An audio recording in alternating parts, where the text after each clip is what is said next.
Halo football fans, selamat datang kembali di Football Flash. Di video kali ini, kita membahas pemecatan pelatih Arab Saudi Roberto Mancini jelang lawan timnas Indonesia.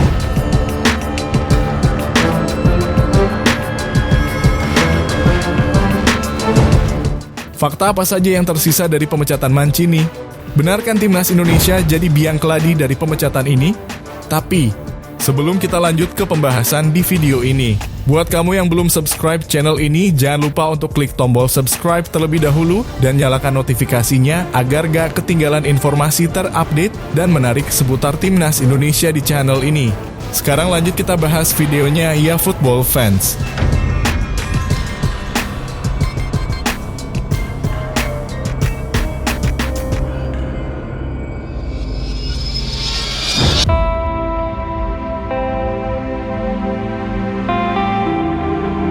Kabar mengejutkan datang dari calon lawan timnas Indonesia Arab Saudi di bulan November nanti.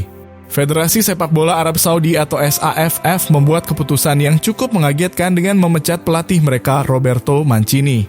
Dewan Direksi Federasi dan Mancini menemui kesepakatan bersama untuk mengakhiri kontrak kerja sama lebih cepat. Sejatinya kontrak Mancini di tim berjuluk The Falcon ini baru akan berakhir di tahun 2027 mendatang. Namun performa buruk Arab Saudi di putaran ketiga kualifikasi Piala Dunia 2026 membuat PSSI-nya Arab Saudi untuk memecat Mancini. Lalu apakah hasil 1-1 melawan timnas Indonesia di King Abdullah jadi salah satu penyebabnya? Sepertinya begitu ya football fans, hasil imbang lawan skuad Garuda jadi momen yang tak terlupakan bagi timnas Arab Saudi. Jika kembali melihat pertandingan Arab Saudi melawan Indonesia, jelas itu adalah tak seperti mencerminkan negara yang jadi langganan ke Piala Dunia. Mereka yang memang bermain buruk atau timnas kita yang udah semakin kuat ya. Kalau melihat dari ranking FIFA, perbedaan keduanya yang terpaut jauh jelas hasil imbang di laga perdana grup C itu jadi pukulan telak bagi tim berjuluk The Green Falcon itu.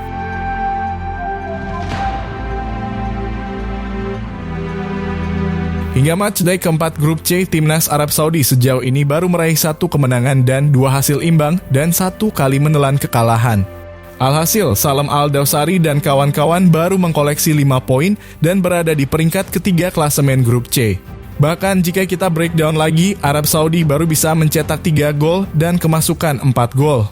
Hasil ini jelas bukanlah catatan yang bisa dibanggakan bagi tim sekaliber Arab Saudi yang diarsiteki Roberto Mancini.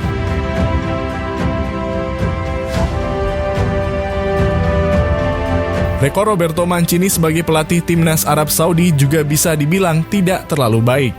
Dari total 18 pertandingan yang dijalaninya, Mancini mencatatkan 7 menang, 5 kali imbang, dan 6 kali kalah.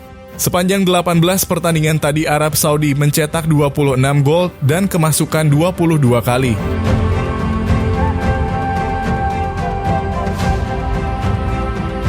Berikut ini adalah beberapa kontroversi yang dibuat ex-pelatih Manchester City itu. Al Arabiya membeberkan deretan kontroversi Roberto Mancini selama melatih timnas Arab Saudi sejak Agustus 2023 lalu.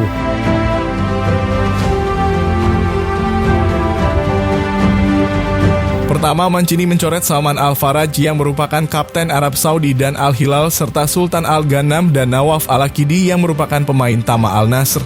Kontroversi kedua ialah saat Arab Saudi kalah dari Korea Selatan di babak 16 besar Piala Asia 2023 lewat adu penalti. Saat itu Mancini meninggalkan lapangan sebelum Arab Saudi menyelesaikan adu penalti. Hal itu membuatnya mendapat kritikan dari fans Arab. Hasil buruk juga kembali didapatkan Arab Saudi saat bertemu King Indo. Hasil di luar ekspektasi di putaran ketiga kualifikasi Piala Dunia 2026 saat lawan timnas Indonesia juga menjadi sorotan. Walaupun setelah itu Arab Saudi menang 2-1 atas Cina di laga tandang. Penampilan Arab Saudi kembali disorot tajam saat kalah dari Jepang 0-2 di King Abdullah dan kembali tak bisa mencetak gol saat ditahan 0-0 Bahrain di hadapan publiknya sendiri.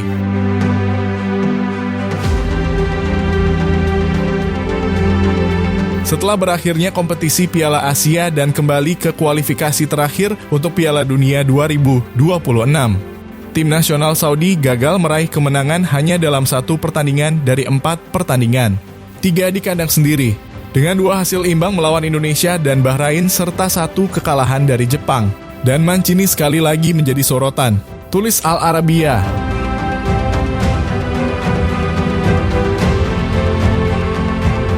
Kontroversi Mancini yang terakhir tentu saja saat di matchday ketiga dan keempat grup C beberapa lalu.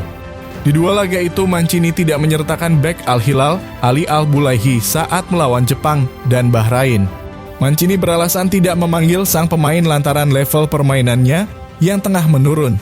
Dengan diputus kontrak Mancini, maka Arab Saudi akan dipimpin pelatih baru saat melawan timnas Indonesia di Gelora Bung Karno. Sebelum itu, Arab Saudi akan bertandang dulu ke markas Australia 5 hari sebelumnya. Pemecatan Mancini ini bisa saja menjadi keuntungan dan kerugian untuk timnas Indonesia. Semoga Coach Shin Tae-yong bisa memanfaatkan kondisi internal timnas Arab Saudi yang lagi gak bagus ini ya football fans.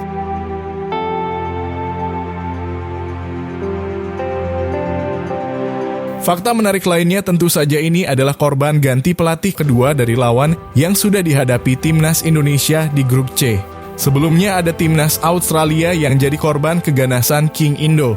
Setelah hasil imbang 0-0 lawan timnas Indonesia di Gelora Bung Karno. Pelatih The Socceroos saat itu Graham Arnold juga dipecat oleh PSSI-nya Australia setelah lawan Bang Jay dan kolega. Posisi Graham Arnold digantikan oleh ex-back andalan Australia di masanya Tony Popovich. Hasilnya pun terbukti cukup jitu, Australia sukses menyabet kemenangan perdana dari Cina 3-1 dan tampil mengejutkan dengan menahan Jepang 1-1 di Saitama Stadium.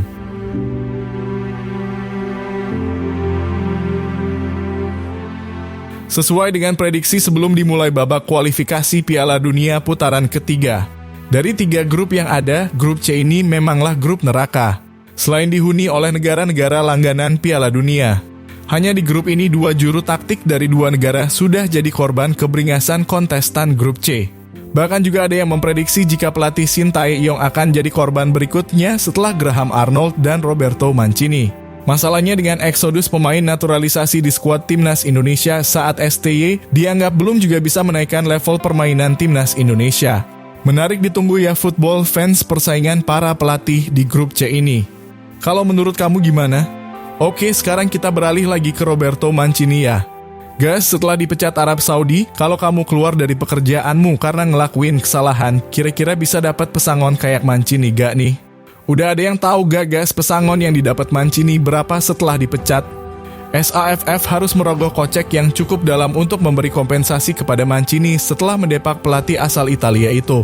Federasi Sepak Bola Arab harus membayar mahal Mancini sebab kontrak pelatih berusia 59 tahun itu masih berdurasi hingga 2027. Pelatih asal negeri pizza Italia itu mendapat pesangon yang fantastis sebesar 30 juta euro atau setara dengan 507 miliar rupiah. Angka yang sangat fantastis bukan bagi orang yang dipecat karena gak bener saat bekerja. Angka segini sih biarpun dipecat, Mancini bisa jadi miliarder guys. Negara-negara Timur Tengah memang terkenal dengan pundi-pundi uang yang melimpah dengan hasil minyak buminya. Jadi wajar-wajar aja ya kalau Mancini dapat bayaran segitu. Udah guys, jangan ngeyel soalnya udah mau closing. Nonton sampai habis ya videonya.